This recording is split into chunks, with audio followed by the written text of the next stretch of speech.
Hi everybody, Dan Illman, Matt Berner. You're kicking off the Pick 6 at Santa Anita on Big Cap Saturday with an important Kentucky Derby prep race. It's the Grade 2 San Felipe Stakes. All of our stakes previews this weekend presented by DRF Bets. Sign up for a new DRF Bets account. Receive a $150 sign-up bonus at drf.com/join. Please use the promo code TV150. Let's take a look at this field of 3-year-olds getting ready to tackle a mile and a 16th at the Great Race Place on Saturday. Matt, we've got some big names in this field. Your morning line favorite, the number 4 McKinsey, the number 1 Bolt d'Oro, multiple Grade 1 winner for trainer Mick Ruiz.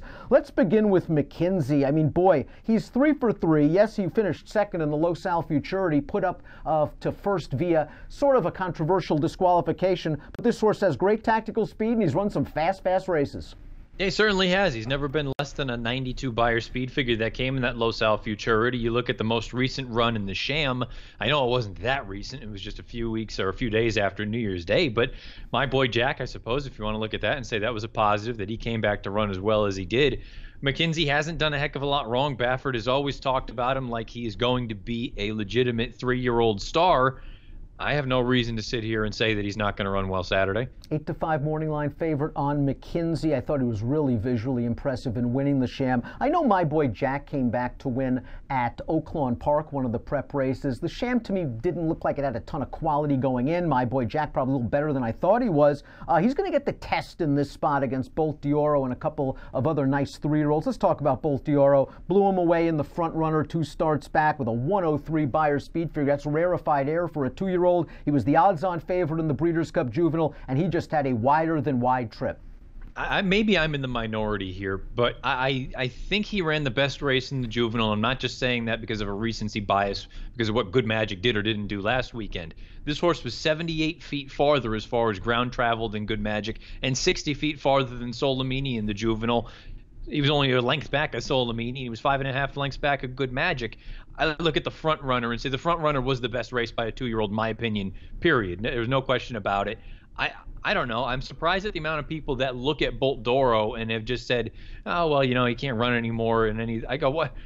I think he was very clearly the best 2-year-old. I know I'm probably in a small group that think that way, but if he comes back anything close to what he was, McKinsey's going to have him tied on. You mentioned Solimini. Bolt d'Oro smacked him in the front runner 2 starts back. Of course, Solimini finished first in the Los Al Futurity over McKinsey before being disqualified. How much does this 4-month layoff worry you concerning Bolt d'Oro? He's had a hiccup here and there in his training. Yeah, he certainly has. That's got to be that's the big sort of unknown with this horse. And it's no disrespect to Mick Ruiz, but until you've been there, you don't know if you can handle it. And Mick Ruiz has never had a horse on the road to the Triple Crown. So there's a scenario where maybe it's just going to be kind of growing pains, and where first start off the bench, who knows what you're going to get. I have to imagine this horse is going to be ready to go, rain or shine. I think he has to run. I know they've talked about the Rebel next week if it comes up wet.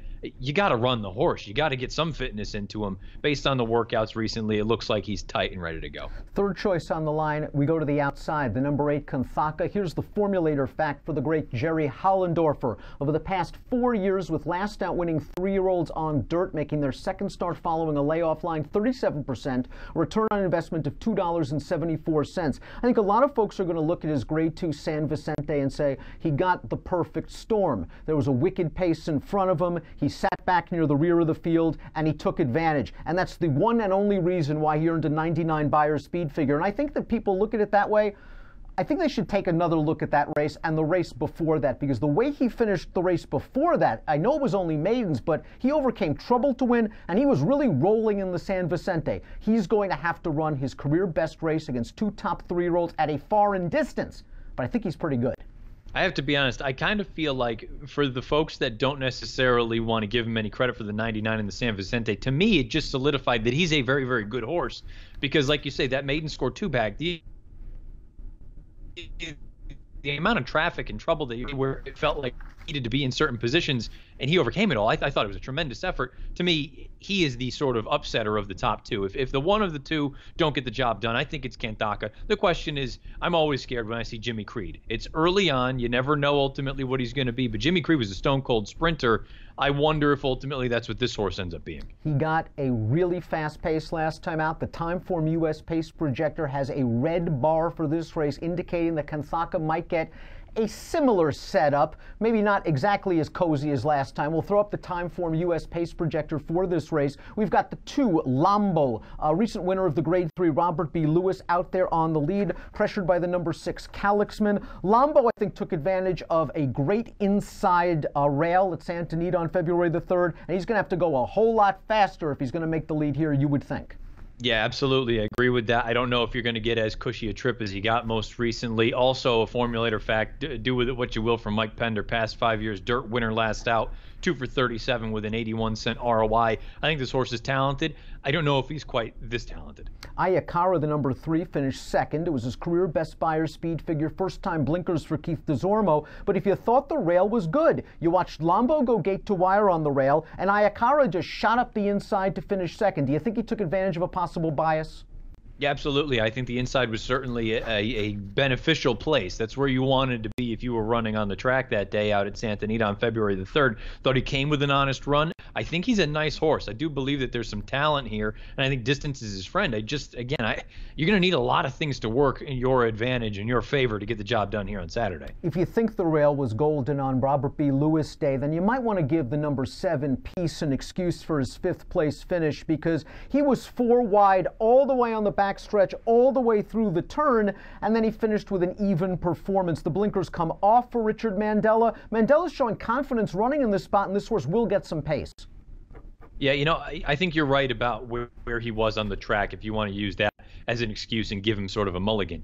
I'm of the opinion that he's just not that good right now. The 88 Beyer is the anomaly. He is otherwise a low to mid-70s type of horse, and I think it's going to take something close to a mid-90 or even higher to win this race on Saturday. I don't like Peace. Aquila went gate to wire last time out at Santa Anita, going a mile and a 16th, but he just got out to a nice, easy lead. I love the Beyer projection from 3 starts. This horse cost a lot of money as a 2-year-old in training. He's always had a lot of potential. This is a tough ask. Yeah, it's a lot to ask. He's going to be forwardly placed, but like you say, I guess the tough thing is this time of year, if you've got a 3-year-old with some ability, darned if you do, darned if you don't. You got to find out if you can step with the big boys. He's in the deepest of the deep ends. Calixman completes the field. Lone win came on turf. Lone dirt start. McKenzie beat him almost 20. Yeah, going to need to do better. Let's take a look at our top picks for the Grade 2 San Felipe Stakes. You believe in Bolt d'Oro. He certainly had an excuse in the Breeders' Cup Juvenile with the wide trip. He's going to get some pace, and you know he's going to get this distance. That's the problem with the 8 Kantaka, my top pick. But Bolt d'Oro is probably the class of the race. No disrespect to McKenzie. It wouldn't be the first time if he comes back not the same that he was as a 2-year-old. It wouldn't be the first time the 2-year-old just didn't train on. But at the same time, I have not seen him do anything wrong in 4 starts, and until I see him do something wrong, I'm not going to just bet all of a sudden blindly that the connections aren't going to be able to handle the spotlight. I think this horse is the goods. I think McKenzie is the goods as well, and I have to be honest, I think Kantaka is the goods as well. To me, this is the best prep we've seen thus far. I hope it shakes out that way. If we get some sort of crazy result, throw them all up in the air. Who knows where they land? Perhaps Kantaka's last performance in the San Vicente was simply a situation where the pace collapsed and he took advantage, and it was a circumstances-aided win, and he'll never run that race again. I think he's pretty good. We'll find out if he's a pretty good 2-turn horse. If he was the favorite in this race, I probably would take a negative opinion on him, but I think he's going to be the 3rd choice. He'll offer a little bit of value, and he should get some pace up front. It's not like they're asking him to go a mile and an 1/8. I'm hoping he could get a mile and a 16th. I'll take a shot with Kantaka as the 3rd choice in the Grade 2 San Felipe. Matt goes with the 1 Bolt d'Oro. Again, if you're considering playing this wonderful Santa Anita Saturday card from home, please do so with DRF Bets. Sign up, gain a $150 sign-up bonus at drf.com/join. All you have to do is use the promo code TV150. An approximate post time for the San Felipe, 2:30 Pacific on Saturday afternoon. Best of luck.